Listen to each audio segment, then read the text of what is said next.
Hello guys, it's Max here from Daily Market Movements, and in front of you is the S&P 500 Futures chart. If you haven't watched our videos on Friday, go and check them out guys, because we launched and announced the arrival of our very own trading platform. That is what is in front of you on your screens. This is it, Daily Market Movements trading platform. So going forward, we will be trading with a $10,000 live account. So this basically gives you the opportunity to trade alongside us to make the exact same trades and moves that we are on a day-to-day basis.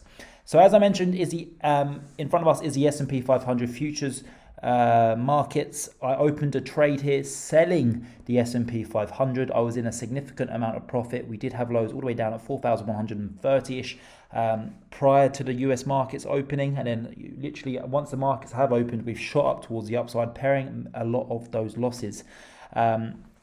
The reason I shorted the S&P 500 is not because I'm bearish on stocks, because I'm not, but the reason I did it is because I'm bearish on the end of June.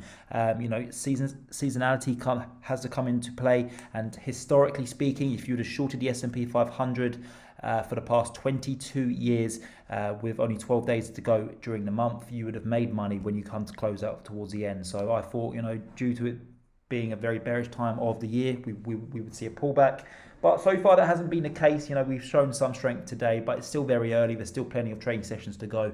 It's not until next Wednesday or next Thursday, I believe, until we enter the month of July. But there's still some fantastic stocks out there where you can find some great value as well. So there are some, good buying opportunities. But the S&P 500 as an index, I am shorting it at current. But we are on the verge of hitting my stop loss. I've got a stop loss up at 4,215. We're currently at 4,204. So I'm losing $165 as we speak.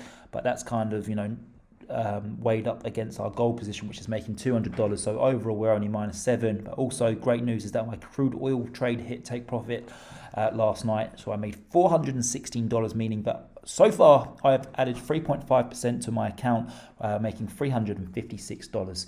So very, very happy. So hopefully the S&P 500 can turn this around and trade back down towards a 50-day EMA, which currently sits at 4,176.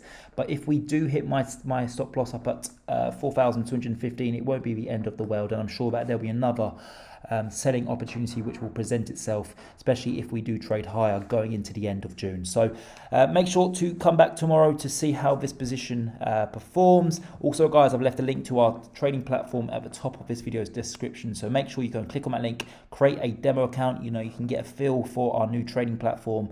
But hopefully you enjoyed today's video, and it'll be very interesting to see where this position goes going into the end of the trading session today.